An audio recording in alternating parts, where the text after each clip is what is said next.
नमस्कार. मी भाऊ तोरसेकर. तुम्ही बघत आहात प्रतिपक्ष.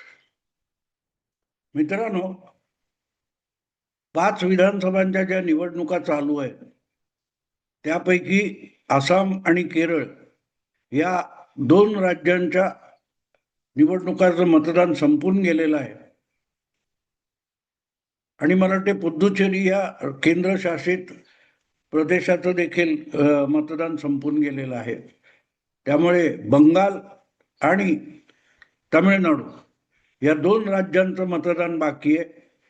त्यापैकी 23 तारीखला तामिळनाडूचं एका दिवसात सगळं मतदान संपेल आणि बंगालमध्ये पहिल्या टप्प्यातल्या काहीतरी 150-52 जागांचं मतदान व्हायचंय. त्यामुळे हळूहळू करत सगळं निवडणुकाविषयक बातम्या ज्या आहेत त्यांचं लक्ष बंगालकडे केंद्रित झालेलं आहे. आणि जसजसा मतदानाचा पहिला टप्पा किंवा दुसरा टप्पा जवळ येतोय आणि पर्यायाने 4 मेला जी मतमोजणी व्हायची त्याचा टप्पा जवळ येतोय, तसतसं राजकारणाचे रंग बदलताना आपल्याला दिसत आहेत. प्रामुख्याने या विषयामध्ये बंगालची निवडणूक महत्वाची मानली जाते, कारण बंगाल हा एकच पूर्वोत्तर भारतातला किंवा पूर्व भारतातला असा प्रांत राहिलेला आहे की जिथे भाजपचं सरकार किंवा सत्ता नाही. बाकी जवळजवळ संपूर्ण पूर्व भारत हा आज भाजपच्या पंखाखाली आलेला आहे. आणि दुसरीकडे अवघ्या 10 वर्षामध्ये बंगालमध्ये भाजपने आपले हातपाय पसरलेले. पण जवळजवळ तेवढ्याच कालखंडात एक 4-5 वर्ष आधी असेल, 15-17 वर्ष म्हणू किंवा 20 वर्ष म्हणू, काँग्रेसमधून बाहेर पडलेल्या ममता दिदीने तिथून डाव्यांची मक्तेदारी, डाव्या आघाडीची मक्तेदारी बघता बघता इतकी मोडीत काढली की आज बंगालच्या राजकारणामध्ये डाव्या आघाडीला औषधाचंही स्थान राहिलेलं नाही. आपण म्हणतो ना ते चवीपुरतं मीठ, तसं अजूनही डावी आघाडी किंवा डावे पक्ष आणि काँग्रेस पक्ष हे 2 पक्ष किंवा 2 गट बंगालच्या राजकारणात आहेत, पण इतके नाममात्र आहेत की त्यांची कुठच्याही काय तो ओपिनियन पोल किंवा एक्झिट पोल याच्यात देखील दखल घेतली जात नाही.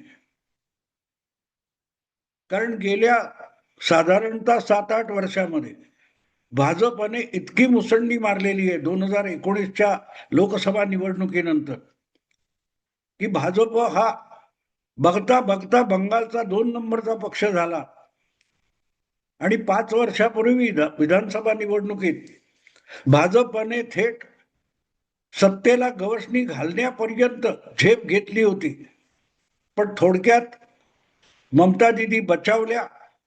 प्रामुख्याने मुस्लिम वोट बँकमुळे ममता दिदी बचावल्या आणि त्यामध्ये डावी आघाडी आणि काँग्रेसचा सुपडा साफ झाला. पण त्यानंतर जो अतिरेक झाला, हिंसेचा अतिरेक झाला, भाजपला मत देणारे, भाजपसाठी काम करणारे भाजपचे कार्यकर्ते किंवा नेते जे कोणी स्थानिक पातळीवर होते त्यांच्या बाबतीत ममता दिदीच्या तृणमूल काँग्रेस पक्षाच्या गुंडांनी इतकं थैमान घातलं की 5,000 पेक्षा अधिक कुटुंबांना, परिवारांना आपलं घरदार सोडून आसामला पळ काढावा लागला होता. अर्थात सत्तेत परत आलेल्या ममता दिदींना देखील नव्याने मूळ धरणाऱ्या भाजपवर सूड उगवायचा होता आणि त्यामुळे त्यांच्या हातात असलेल्या प्रशासनाने भाजपच्या तक्रारी, भाजपच्या कार्यकर्त्यांच्या तक्रारी याची दखल घेतली नाही. आणि ज्या वेळेला असं होतं तेव्हा आपोआपच तुमचं प्रशासन तुमच्या हातून सुटायला लागतं. त्याचप्रमाणे पक्ष संघटना सुद्धा हळूहळू बेताल व्हायला लागते आणि त्याचे परिणाम 5 वर्षांनंतर दिसतील असं मी आणि अनेकांनी म्हटलेलं होतं आणि आता त्याचे परिणाम दिसायला लागलेले. बघता बघता बंगाल 5 वर्ष पुढे आलेलं आहे आणि 5 वर्षामध्ये बंगालमधल्या भाजपच्या कार्यकर्त्यांची हिंमत वाढलेली आहे, भाजपची संघटना वाढलेली आहे आणि त्याच्याही पेक्षा मोठी गोष्ट म्हणजे 5 वर्षापूर्वी सुद्धा ममताविषयी किंवा तिच्या तृणमूल काँग्रेस पक्षाविषयी थोडाफार आशावाद जो बंगालच्या मध्यमवर्गीय आणि हिंदू समाजामध्ये होता, तो सुद्धा आशावाद हळूहळू करत लोप पावला. प्रामुख्याने संदेश खालीची घटना, त्या एका मेडिकल कॉलेजमधल्या डॉक्टर मुलीवर झालेला अत्याचार, तिची झालेली हत्या आणि अगदी अलीकडे मालदा वगैरे भागामध्ये SIRच्या निमित्ताने न्याय अधिकारी, मॅजिस्ट्रेट वगैरे यांच्यावर आलेला प्रसंग, यातून एक गोष्ट साफ झाली की ममता दीदीकडून आता बंगालमध्ये सर्वसाधारण मताची जी लोक होती त्यांना काडी मात्र आशा उरलेली नाही. आणि त्यामुळे असा वर्ग जेव्हा परिवर्तनाला तयार होतो तेव्हा मग सत्तेत बसलेल्यांचं सिंहासन हलायला लागत असतं. ममता दीदीला त्याची जाणीव झालेली आहे. पण गंमत अशी असं की आपला देश हा साधारणतः 2014 नंतर म्हणजे मोदी पंतप्रधान झाल्यापासून असा दुभंगलेला आहे वैचारिक आणि बौद्धिक पातळीवर की आपल्यावर बलात्कार झाला तरी पुरोगाम्याने बलात्कार केलाय ना, तो चांगला आहे असं म्हणण्याची एक पुरोगामी प्रवृत्ती जी उदयाला आलेली आहे. त्यामुळे माध्यमात बसलेल्या बहुतांश पुरोगाम्यांनी याही परिस्थितीत ममता परत एकदा प्रचंड बहुमताने कशा निवडून येतील याचा डंका पिटलेला आहे. आणि तो बघितला गेले 1-1.5 महिना तरी SIRची जी काय निवडणूक याद्या दुरुस्त करण्याची प्रक्रिया चालू होती आणि त्याच्या विरोधात ममता दीदीने रस्त्यावर उतरून जे आंदोलन चालवलेलं होतं, या पार्श्वभूमीवर ममता दीदीचा जो डंका 4-6 महिने माध्यमातून आणि बौद्धिक क्षेत्रामध्ये पिटला जातोय, तो बघितल्यानंतर मला 6-8 महिन्यापूर्वी महाराष्ट्रातल्या महापालिका आणि स्थानिक संस्थांच्या निवडणुकीमध्ये ज्या प्रकारे ठाकरे ब्रँडचा डंका पिटला जात होता त्याची आठवण झाली. गेल्या वर्षीच्या जुलै महिन्यामध्ये म्हणजे 9 महिन्यापूर्वी साधारणतः आपण म्हणू 9 महिन्यापूर्वी, नेमकं सांगायचं 5 जुलै 2025 मुंबईच्या वरळी 2 या एका भव्य सभागृहामध्ये दुरावलेले 2 दशकं दुरावलेले 2 ठाकरे बंधू राज ठाकरे आणि उद्धव ठाकरे एकत्र आले. ती एक नाट्यमय घटना म्हणून लोकांसमोर पेश करण्यात आली. थेट सगळ्या वृत्तवाहिन्यांवरून त्याचं लाईव्ह प्रक्षेपण करण्यात आलं आणि तिथून जो ठाकरे ब्रँडचा डंका वाजायला सुरुवात झाला तो मला वाटतं 15 जानेवारी महापालिका निवडणुकांच्या मतमोजणीपर्यंत चालू होता. आणि त्यात मुंबई महापालिका सुद्धा ठाकरे बंधूंच्या आणि ठाकरे ब्रँडच्या हातून निसटली. त्यानंतर हळूहळू करत तो ठाकरे ब्रँडचा डंका ओसरत गेला, ऐकूही नसा झाला. आता कोणी ठाकरे ब्रँड हा शब्द माध्यमामध्ये वापरत सुद्धा नाहीत. पण जोपर्यंत मतमोजणी होऊन भाजप हा मुंबई महापालिकेत सर्वात मोठा पक्ष आणि भाजप अधिक शिंदेची शिवसेना मिळून त्यांना बहुमत मिळेपर्यंत ठाकरे ब्रँड म्हणजेच मुंबईचा प्राण ही जणू काय एकूणच पुरोगामी माध्यमांची भूमिका होती, पुरोगामी नॅरेटिव्ह होता. आज त्याच पुरोगाम्यांना पूर्णपणे विसर पडलेला आहे. पण मतमोजणी होऊन निकाल समोर येईपर्यंत मुंबईला ठाकरे ब्रँड शिवाय पर्याय नाही. कदाचित ठाकरेंच्या हातून महापालिका गेली तर मुंबई ट्रेन बंद पडतील, मुंबईच्या हवेतला ऑक्सिजन संपून जाईल, मुंबईचे लोक पाण्याअभावी तडफडून मरतील. इतक्या टोकाच्या प्रतिक्रिया याव्यात अशा स्वरूपाची वर्णनं ठाकरे ब्रँडचं कौतुक म्हणून केली जात होती. काय होईल मुंबईचं, ठाकरेंशिवाय मुंबई ही कल्पना असह्य आहे, असं बोलणारे सुद्धा महावाग आपण बघितलेले.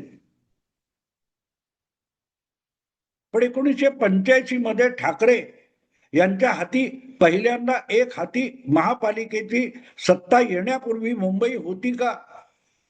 शिवसेनेची स्थापना 1966 साली झाली, त्याच्या आधी मुंबई पालिका होती का, मुंबई महानगर होतं का, असाही प्रश्न विचारणं भाग आहे. पण तो ह्या अशा प्रचारकांना कोणी विचारायचं?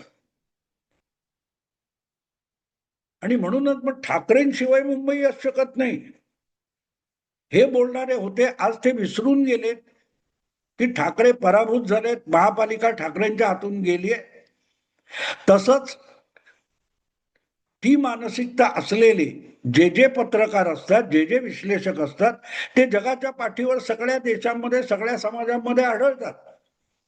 आणि म्हणूनच आज ज्या लोकांना बंगालच्या विधानसभा निवडणुकीत ममता दिदीचा पराभव होणं अशक्य वाटतं, त्यांनाच 15 वर्षापूर्वी डाव्या आघाडीचा बंगालच्या निवडणुकीत पराभव होईल ही किती अशक्य कोटीतली गोष्ट वाटत होती, हे आत्ताही त्या काळातल्या बातम्या तपासल्या तर तुम्हाला बघता येईल.